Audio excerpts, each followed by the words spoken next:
Clint's property backs up against this mountain range and is surrounded by wilderness.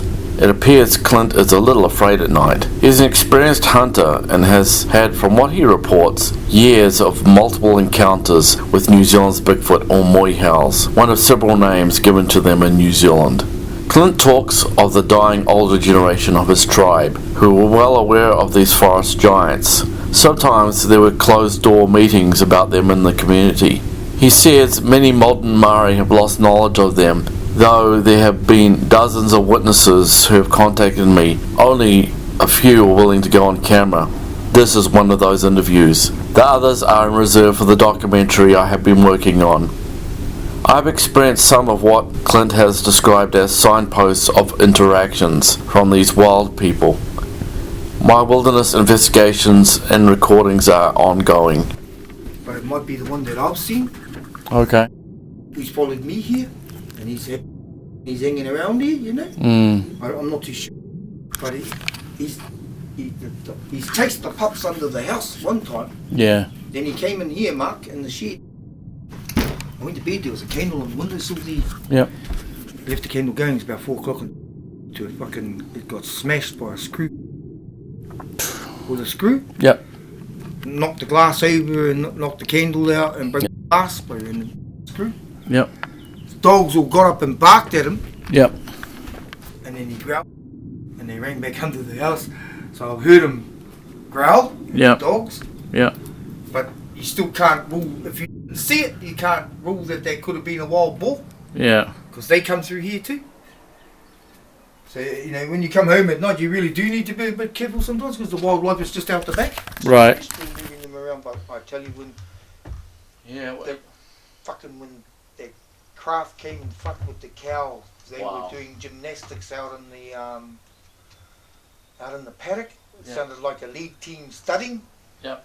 You know, training, warming up for a game. Okay, yeah. Well, we couldn't see anything, but we could see blurs moving around out in the dark paddock, but we could hear it. And my nephew's going, I think it's the Moyo things you're talking about. Oh, really? Really? He's going, well, what are they doing here? What the fuck's going on? Because there was quite a lot of activity, bro. And I was going, shit, something's going on, bro. Yeah. What have you been doing? Yeah. Nah, nothing. I said, your dogs haven't been up in there chasing them around or anything. Yeah, but we know that when it comes back, the dog, they're going to be doing the same thing. So we know it's on when they're playing up. Can I get you just to go back towards the beard? Yeah, there we go. And I'll get a little bit of that light coming in there. We know that once they're there, the craft's going to pull up. Yeah, that's funny because you know how I got those craft on camera that time at Moehau. That's made me wonder what the heck is going on, you know?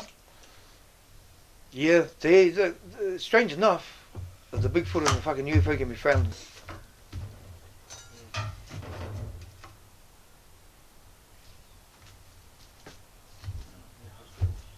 Hopefully we're going to farm down the roadie. Oh, okay. But we've all left the farm and my brother's got his business in there. Yeah. But we've got 250 breeding cows. Our pens are top in Northland. If you go to the yards in Kaikwe, it's always ours through first with the top of the fucking line. Yeah, this land here is quite sacred to the creation of Maori's tribes because they came down off the mountains to here and then they split out. Yep. So this is like a cornerstone. I have a budget. Yeah. If they want the evidence, pay my tribe 3 million. Oh, okay, yeah. Pay my tribe 3.5. I'll give you prints. I'll give you photos. You might even get contact. You know, but I'll give you everything you fellas need. Just put the money up. Stop spending $180,000 and $180 million in fucking 1080, mate. Yeah.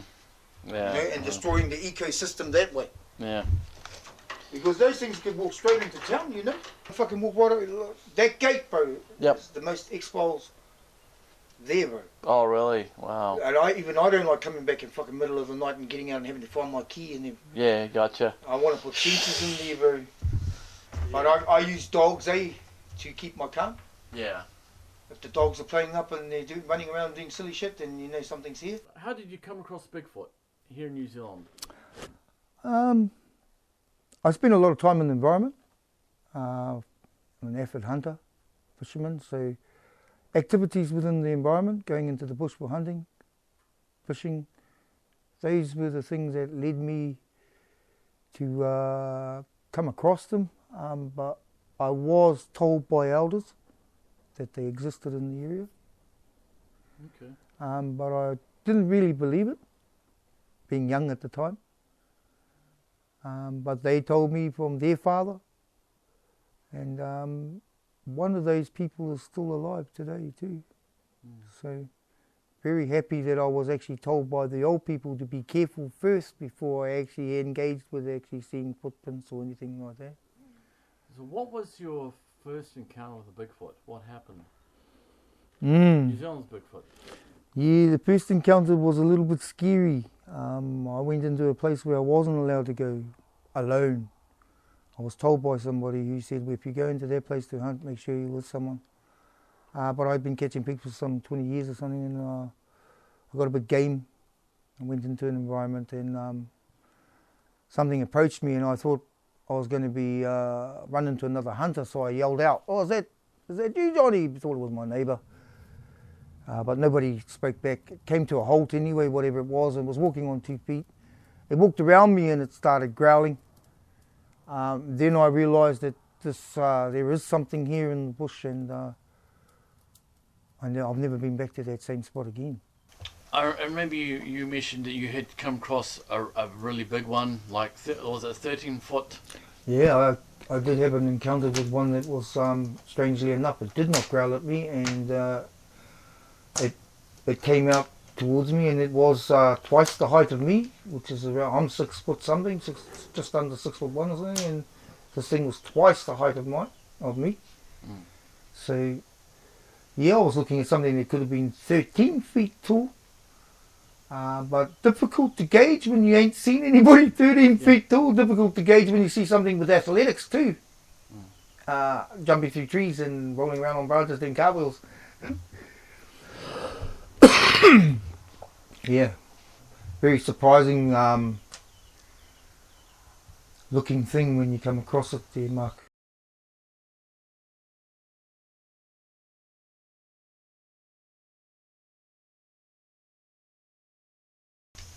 Clint, can you tell me what the Maori legends are about New Zealand's Bigfoot?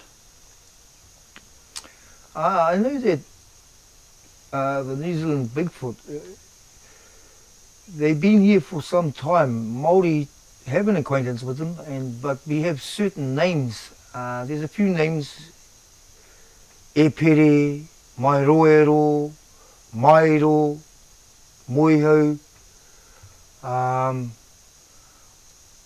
I think there are a few more, but those are accountable names to other tribal areas further down the country. Those are the names I have heard in folklore or stories around Northland. Those names there, yeah. I call it the Moyo. I haven't really heard anybody else talk to me about it either, because my affiliation that I saw was quite strange. Never really do you have them come out to you. Usually you might see them crossing across a forestry road, across a road, or through the bush, moving through the bush or something, but they're always moving away from you, never wanting to meet you.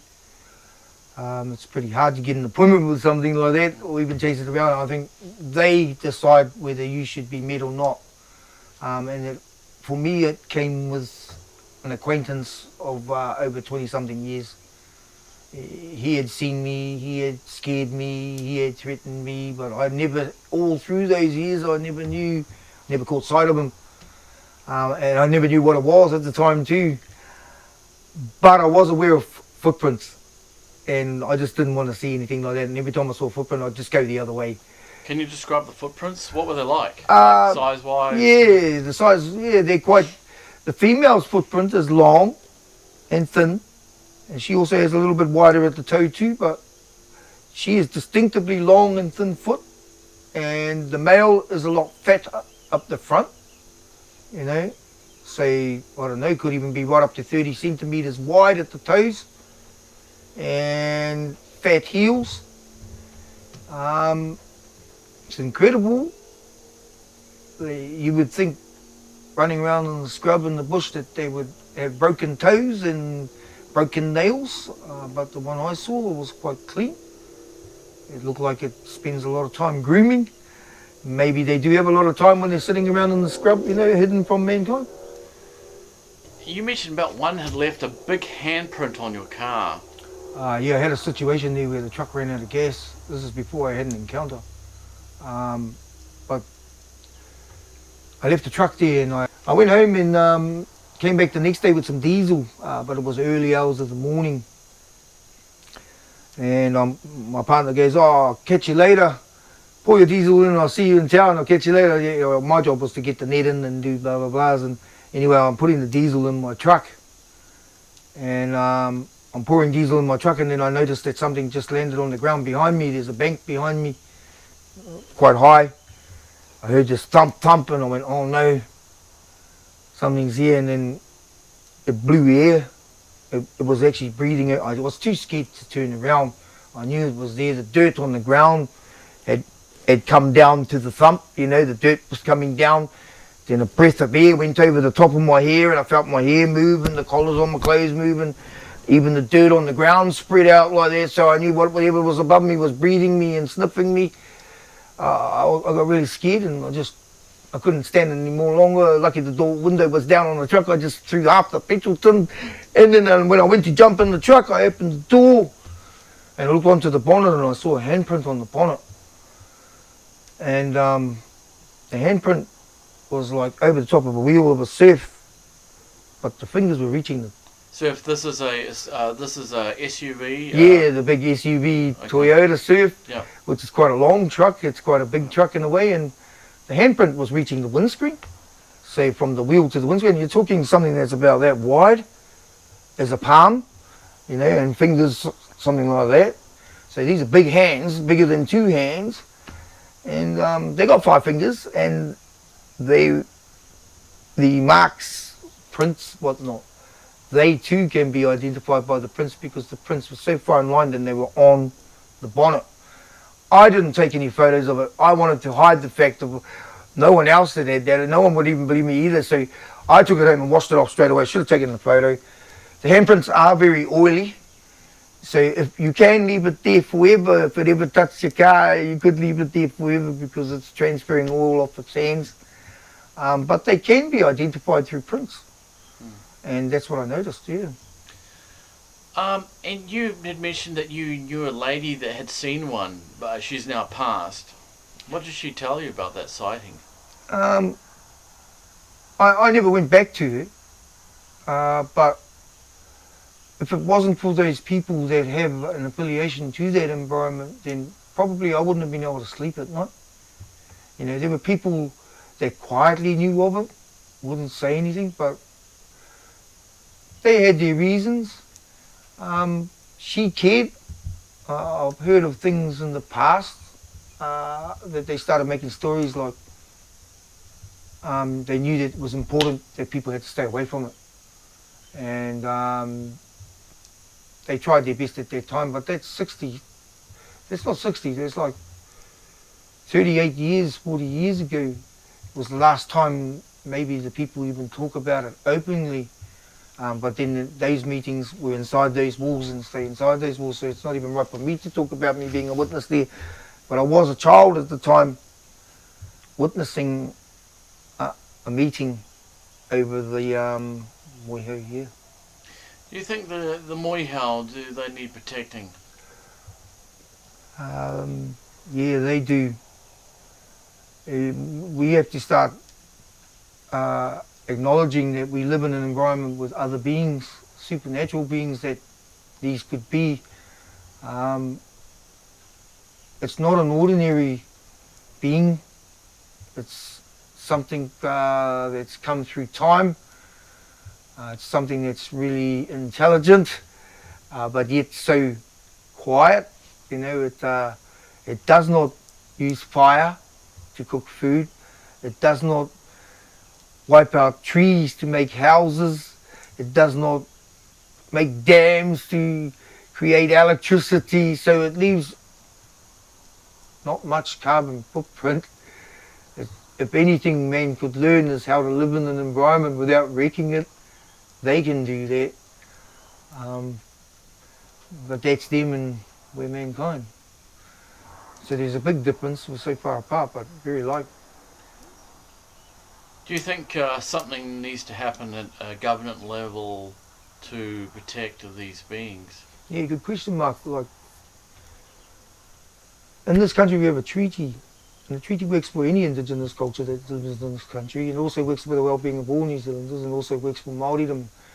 Under those terms, our native forests, we have a golden handshake in negotiation with DOC to look after bush.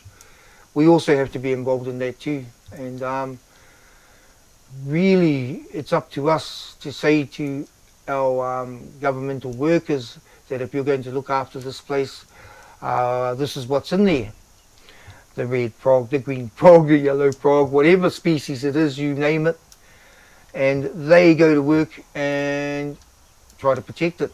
And it's hard to try and educate people who do not go anywhere near the bush or do not have an affiliation with natural resources that much that they would even know that it exists. And I don't want to try and teach them anything and repeating myself all the time, but there is a need to protect something that is so unique in an environment, and it's not throughout the whole country. There's only certain places left where these things are still surviving. They are survivors that have come from thousands of years ago, and we really need to capitalise on it by being part of the protection plan. But with the protection plan, what do you do with the numbers if we haven't got a principle for it? The first, you know, what are we going to do with them when there's maybe 100 of them? When it looked like thousands of years ago the flood was to eradicate some of these things. But I think getting DOC to protect them, management plan, whether they've seen it or not, that's all I'd be asking. Because as long as it's part of the management plan, then that means no 1080. So, what do they eat? Yeah, well, they're like 60-70% herb. Like they rip a tree out, eat the roots, but at the same time might be a rabbit in the hand or a pheasant. So could be one bite of a rabbit, one bite of a tree root. They smash up trees and they eat the bugs. So they even go for small, even though they're big, they're going for small food, just that size, but it satisfies them. So they're eating bugs, birds, rabbits, frogs, anything under a sheep. Dog may even be a subject if they're hungry enough, but they're not touching cattle, you know, and they do go into gardens, greenery, corn. Now, you told me something interesting earlier about seeing a cow being taken up by some sort of craft. What happened there? What do you remember? Well, everybody knows that animal mutilation's been going on around the world. It's all over YouTube. Strange enough, that activity's been happening around here too. I think there are other parts of New Zealand that have spoken about it. It's exactly the same thing as the other farmers have spoken in the South Island. I remember there was a farmer in the South Island just last year who spoke of a craft taking cattle. It was the same thing he said. A craft comes in, lifts a cow, the cow bellows from the minute it's grabbed. It also bellows in the sky, and that's what gets you confused. They take it away and they do something to it, and then when they're finished with it, they drop it on the ground. It looks like the cow looks like it's had surgical cuts that are identical to every other cow around the world with surgical cuts. So the surgical cuts are the same. Now you witnessed a cow being taken one time. I witnessed it, but you couldn't see in the dark because it was foggy. The craft was above the fog, but the cow moved in the dark on the ground, but then it moved up in the sky, and that's what got me a little bit confused. Did I hear that up there? Yeah, somebody is being a bit rude to humanity and is going into countries without authorization, stealing people's livelihood, taking the blood of the animal, which is the highest milk fat blood on earth. Mammal I think it is highest mammal blood on earth, you know. So it's a high quality blood, and that's the question really. There are marks on this cow that will leave you baffled. You can't really figure that out. But the question is, where's the blood? You know, that's missing. And that says a lot. You know, blood is a medium, and it can be used to revitalize a living soul to be back to rejuvenation life, or it could be put into plants, or could even be taken out of this world to create a medium in a controlled environment. Because if you took soil up there, it would have bacteria. But blood is more pure, and it has 80% water or something in it. So it can be used to regenerate life in other places. And I'd be worried if intelligence is doing that to probably make genetic soldiers to come into Earth. Whether that's true or not, I don't know, but maybe someone needs it to prepare to come to Earth. But I actually think mankind is behind it. And when the cow was up there, I heard chains, I heard sprockets, I heard doors that don't sound like technology. And sounds like old school mechanics. Flying cart, yeah, chains and sprockets and doors, not even hydraulic, and gear shifters. I could hear gear shifters as well.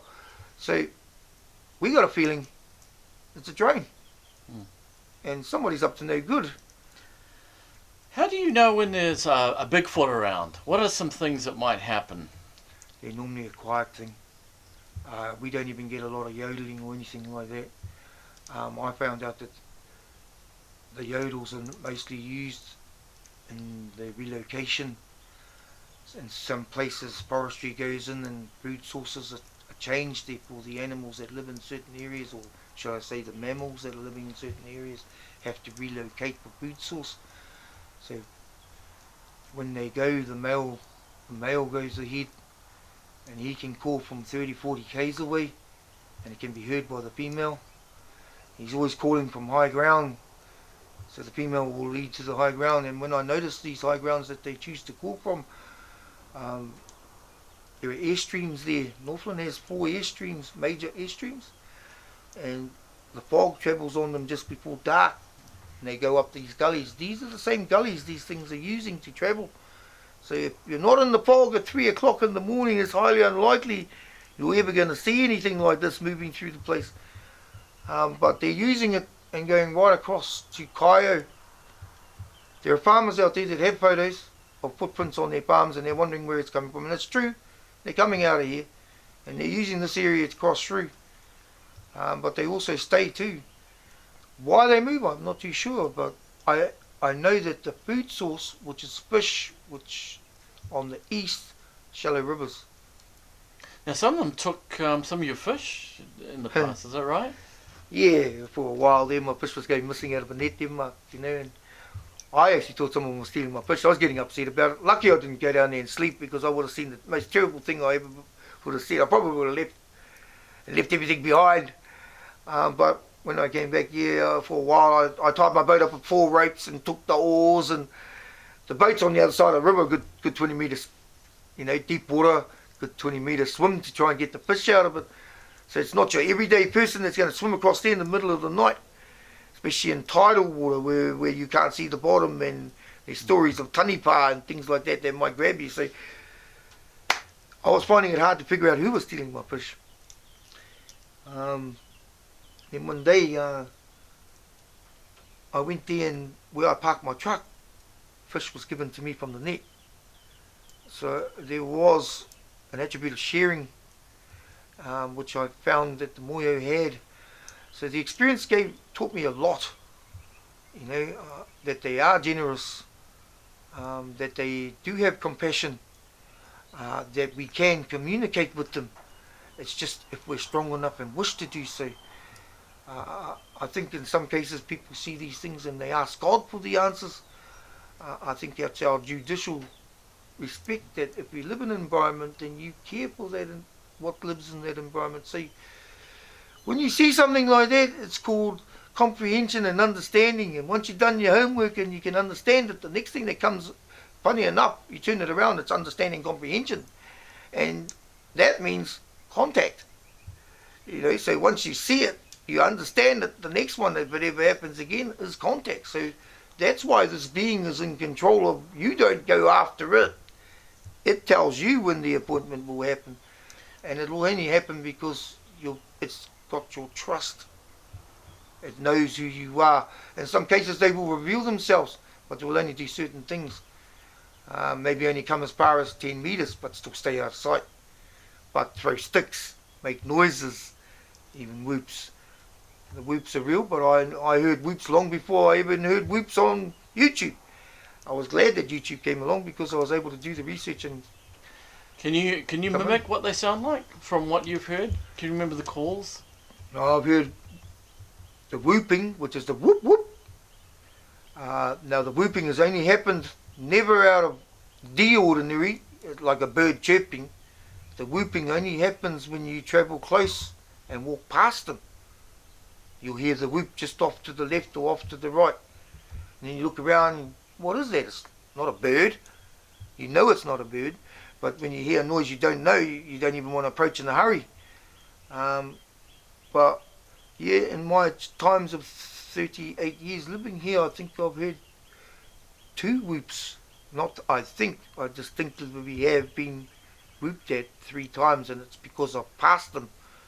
One during the day, one during the night. And once when I was a child in Kaio, outside the Kaio pub, I heard whooping there. And I went in to tell the locals that there was something in the trees whooping, and they told us to come inside. There were people from Kaio that knew about them as well. So there is a general knowledge between Maori, but you also got those people that they go, nah, these things don't exist. So what do you say to the people that say they don't exist? I tell them my story. I tell them my story to open their minds. Why would you want to be a non-believer when your ancestors have been living with them for over 1,000 years? Why do you think they live in one place and we live in another place? We never live in the same place with them. And why do you think Maori can say, oh yeah, down in there, don't go in there? Because we have these affiliations with them, and we know that's not a place for you to go. And in some places where they say do not go, there have already been attacks or assaults or strange bizarre things that have happened there. You know. You've mentioned about people going missing too, and then reappearing days later. Waima's full of X-File. This place is full of X-File, right from here, right through to the Waipoa. People getting lost and brought out by ferries. It's hard to believe. And what's the other name for the ferry, the Maori name for ferry? Oh, they get confused. Some say Patupai. Yeah. Patupai ere. But I still feel that the Patupai ere was a living being, people. But I know that at some stage someone came into the canopy and killed them. And not us. There was a genocide that took place here, and they've wrongfully been attacked and killed. They may have been here in asylum after Cleopatra's empire went down. The Phoenician boats, she told her mathematicians and her builders to go and meet with everybody they do business with around the globe, because she had circumnavigated the globe using Phoenician ships. Greenstone, jade was all getting to her, so there was nothing out there she couldn't get her hands on. They all came into this area straight after the death of Cleopatra. And the River Rhine, when the Romans went into the River Rhine to attack the Saxons and all those sort of things along Adrian's Wall there. What there's another phenomenon associated with the Moehau, and also around the world, and that's the sound of the wood knocks. Yeah. Have you heard those? Incredibly enough, I have, but by mistake. I work in environment gardening, and I'm by myself. I used to bang my spade on the tree, knock the mud off before I put it in my car and things like that, and the clay would stick to it, I'd bang it on the tree. Next thing I'd hear bang back, and I thought, oh, this place is good for echo, so I give 1, 2. 1, 2, 3. That's what came back. Even at that time, it wasn't on YouTube that they were knocking. So these things that are around here are knocking as well. So man is picking up on their communication skills, but I think we're using it in the wrong way. Mm-hmm. I think we need to be more prolific in achieving more gifting to them. I think what happens in the States is that You see, there's a pattern, a food pattern. They got to go from one place. They might eat snails in one, might be Texas or something, and then they're hungry for something else that's through another 6 states. These things will travel that far, through that state, through the next state, through the next state. Now you've seen them move, right? Like in the bush. Yeah, I've been everywhere in 45k circle. Yeah, and I have seen them move. How do they move? I mean, how fast do they move? Like, I do. You know, when they run at night, you can't even see it. So that's fast. Some people have timed them running around mountains, 32 k's or something in a matter of 3 minutes or something. It's unbelievable what they can do. I've never seen them running fast, but I know that they can travel vast distances before daylight comes, because there's a little place in certain places where they travel, where they're exposed. They have to leave the trees, and if they get caught out there, well, then they could be gunned down or anything could happen. But most of the time, by the time the sun comes up, they've already crossed it, you know, and they've passed 60k, 45k, so they're pretty quick. They're pretty agile. you mentioned some sort of supernatural aspect to the Moehau's or New Zealand's Bigfoot. What are those aspects that make them supernatural that you can think of? Yeah, interesting. We've all heard of the Nephilim, and that's a supernatural being that came through the crossing of angelic angels that came down from the heavens to the earth. So the story says. Angelic angels come down and cross with the daughters of man and then create the Nephilim. The Nephilim roams the earth and makes havoc of all places, and the creators are not happy with that. They start again. Even man goes into the picture and starts attacking them, chasing them back to caves and burning them out. This is happening in America. It's happening in a lot of other places, you know. And the angelic, it's actually extraterrestrial, if that is true. So there's a little bit of terrestrial, which is of Earth. There's a little bit of extraterrestrial, which is of another origin. And then there's a little bit of ancient DNA, which is like, go right back to the biggest monkey that lived on at 300,000 years ago, called the Anthropithecus of Asia or something, which is said to be the giant ancestor. But then the Nephilim had crossed with it, and then man had crossed with that too. So there's 3 sequences in time where it's just animal, then angelic animal, then angelic animal human, you know.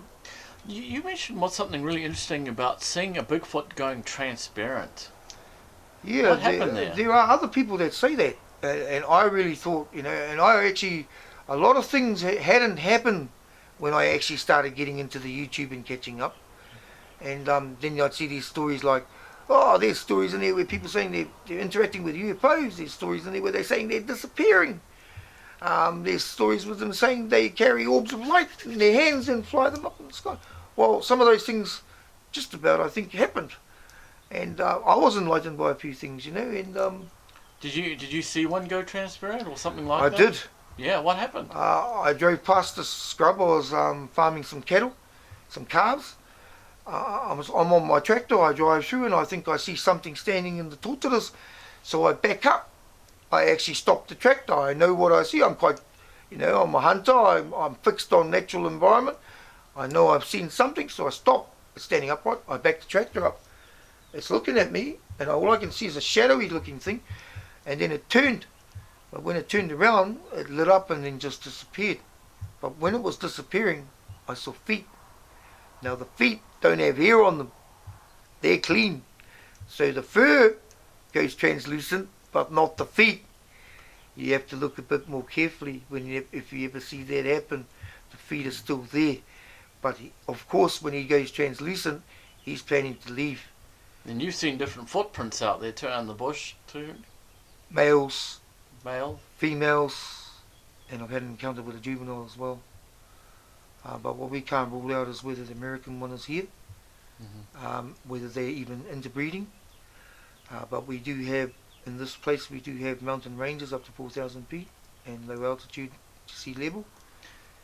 And the Moyo seems to be hanging around the sea level. And the American one, if that's him, the bigger guy, the grumpy guy, the big fat foot, he's in the mountain. There is no snow ones here, meaning the Yeti. I've never seen a track where the toe comes out the side. That's one thing I can say about the Moehau, the Maori, whatever that is that its toes and its feet are exactly the angelic same representation as ours. There is a bit of a gap between, if you look at our feet, it's a bit tight between that second toe, and there's a little bit of a gap there, but it's not very big, you know. And there are other footprints I've seen. I have seen more prints as well. And I do believe, when I had my first encounter, I do believe that I nearly got taken, it nearly took to me because I interrupted a hunt. So there you are, if you people want to know that, if maybe you go into deep enough bush, you interrupt those things with a hunt, you might become dinner, especially if you're on your own. I recommend that everyone works together, you know, and hunts together. Just like when you go into the sea, don't dive alone. You go into the bush, don't hunt alone. We get a bit game when we put a rifle at our side, but that thing's not really strong enough to knock him out. It'll kill him if you put it in the right place, but he can, who knows, he might have two hearts and he can still run at you and tear you apart while he's already dead. Who knows, because a wild boar can stand up when it's dead and run off. If you haven't seen that, well, you need to do a bit more hunting. That's why it's an adjacent that you must hit the heart. And then it's sure that these things are dead, but yeah, I've seen that. Yeah, thanks, mate. Is there anything you would like to bring up? I learned a lot witnessing the Moehau.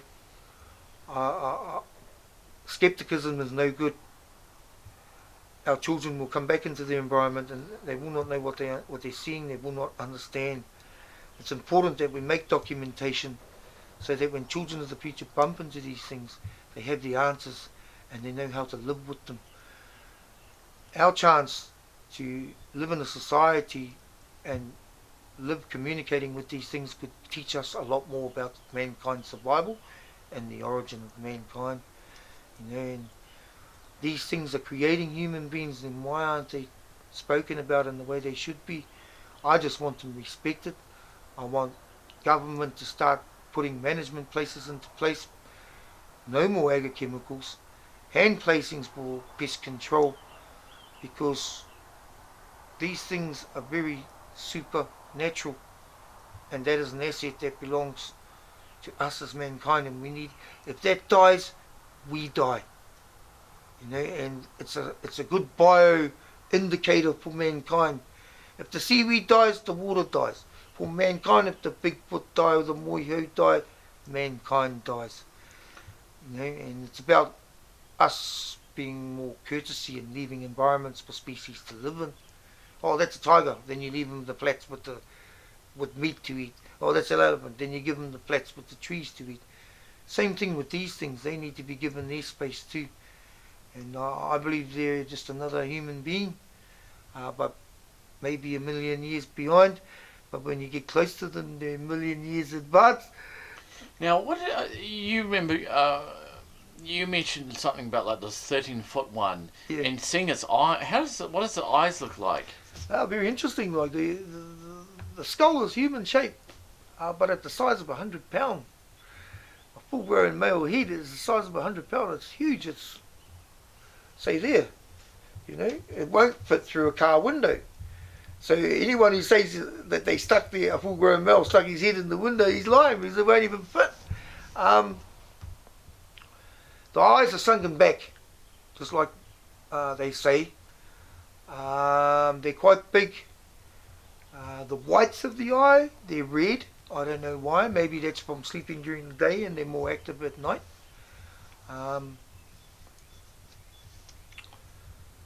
He didn't have facial on his hair, on his face, like the American one, and he had a distinctive hairdo. You mentioned something about a mane. He's got a mane, and you know, when I looked, he actually looked at me, and then he looked sideways for a little bit, and there was some sort of insect hanging around him, and he took his eye off me, and he was looking at the insect like that, and he turned sideways to watch the dragonfly fly away. I think he liked it. I think he was going to eat it, and he was like getting ready to snatch it, but then it flew off. But when he went sideways, it actually looked a bit like he could have even been lion, not even a monkey, you know. But who knows? But he had a hairdo that was straight out, and it's noticeable, you know. And when I have a look at the Anthropithecus, which is the substitute that they're saying is his ancestor, it was said to have been alive during the time of Adam and Eve, and that's not too far along ago. And that hairstyle is exactly what I saw on that full-grown male. There is hair on the ears too. That I couldn't quite tell whether the ear was pricked, but the hair is definitely in a prick. You know, long hair goes back in a prick like that. So those ears have got grey hair on them. And I didn't see hatred in his eyes. I waited for him because when he looked into my eye, and when I waited for that, I thought, here we go, he's going to charge the car, I'm had it. I was scared. I had the truck idling. He didn't charge the car. He just sat there. I didn't see anger in his eyes.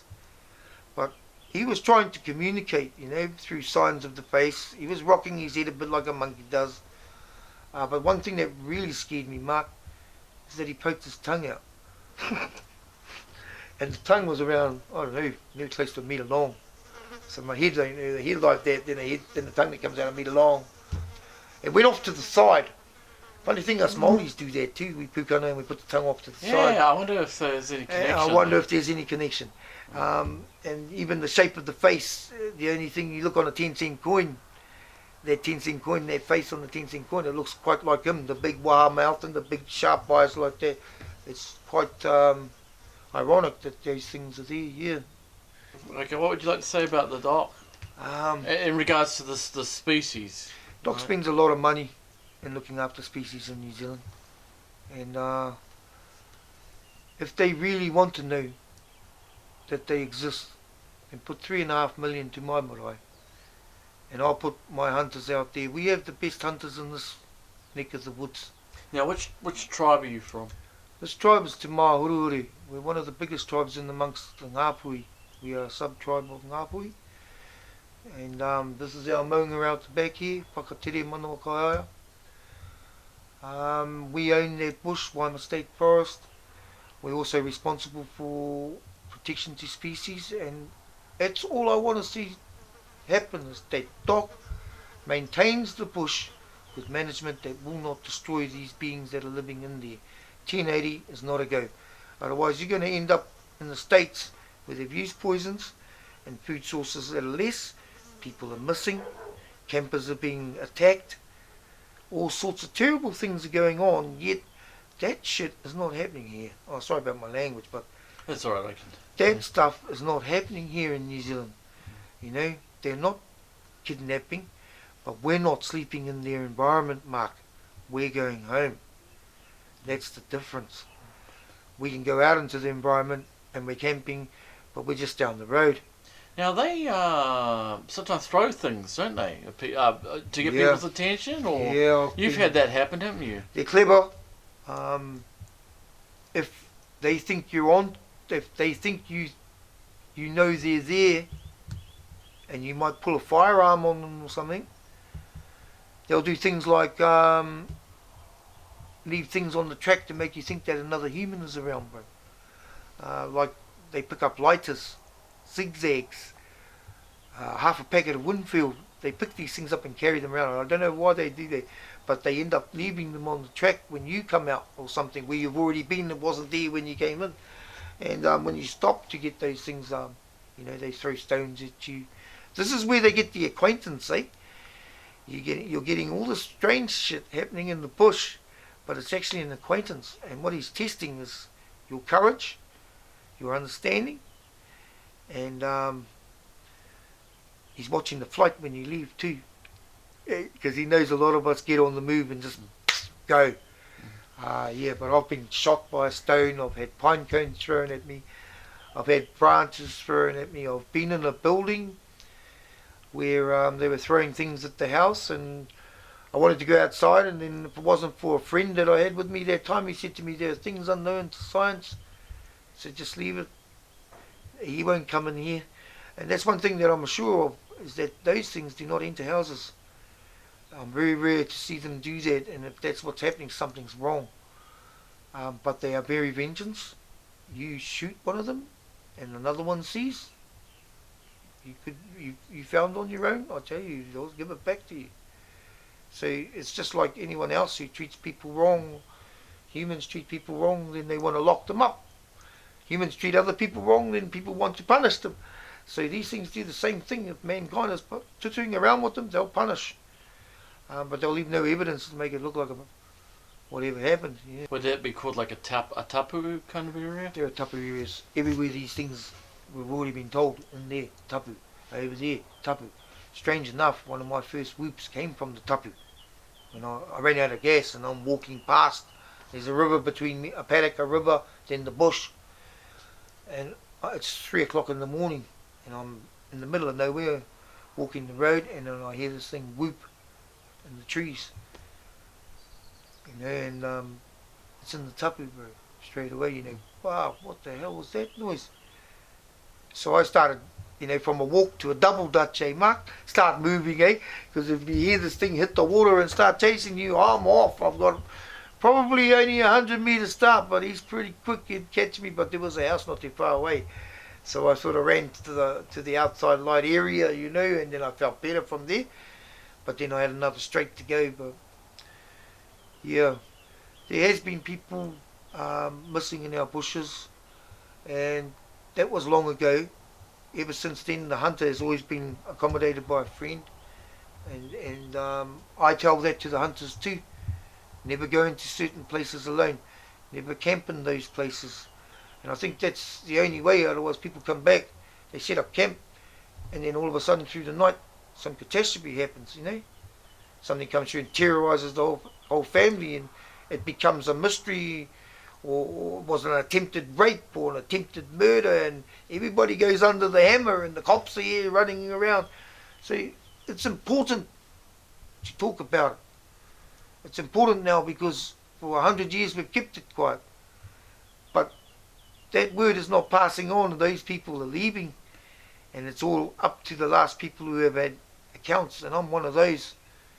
And not many, if any, in my tribe that have an account. What do you say to other Maori about this? Are they interested in protecting it? Some cases, yes. Some cases they don't even acknowledge that it's there. These are materialistic ones. You know, those have been living in the city all their life and haven't heard the stories about what's out in the trees. They worry about us going to work and paying for their bills, and then if they come back here, they don't really know much about the environment. So if they hear anything like that, they're skeptics, unless they see it. But the first thing you ever see is the print. Then, if you're lucky, the acquaintance. Then, if you're lucky, a whoop. If you're not in the environment and they don't know you, they'll just sit still, stay quiet, and they'll watch you like observance, undercover sort of thing, you know, sit in the gorse and watch you walk past and not even say a thing. But then when you left, say you were talking to your friend and you said a name, Johnny, let's go Johnny. Once that car leaves, if he heard that, he's sitting in the trees going, Johnny, let's go Johnny. So they mimic and they remember words. I've had that happen. So if they're talking in Asia, they can speak Asian. If they're talking in New Zealand, they can speak English. They also live to 150, 160 years, so they may even know Māoris and speak Maori. Some of them can even speak Maori, I would say, but I've never ever heard that, Mark, you know. They're speaking Russian, they're speaking Asian. So everywhere these things are happening, they're getting the mimicking. That call, the whoop, is not too bad. That's like, hello. Because if you whoop back, he knows you know he's there. And you carry on, he don't bother following you. You don't whoop, he might want to follow, you know. But the worst one is that I found out is that they, what do you call it when they leave the family? They move around on their own. They're out in the environment on their own. Young males have to leave the mother. The nomads? Similar. The young males are kicked out from the mother when she meets another male. He's got to run for his life. He also has to fend for himself. And there's a few on YouTube.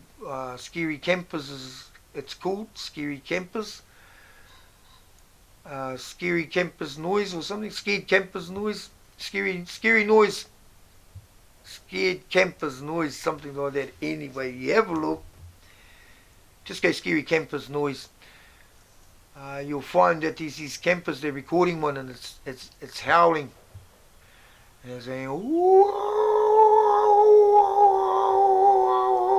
it's whining. That is a call to say that he's hungry and you should leave the area. He'd eat your dog.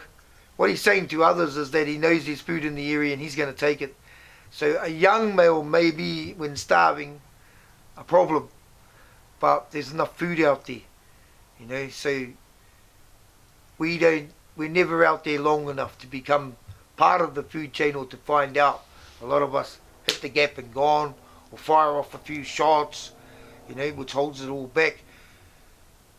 But yeah, it's the howling noise, and I've heard that too. And if you hear that, you should move. Don't even think about what's that, and maybe we'll look in the morning.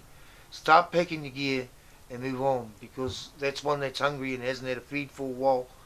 And he's warning that he wants a feed. Well, perfect, because there was so much activity and now it's all quietened down since he fucking arrived. He's good security, isn't he? Yeah, I can leave the place now. You won't be able to walk in. Yeah. He'll guard.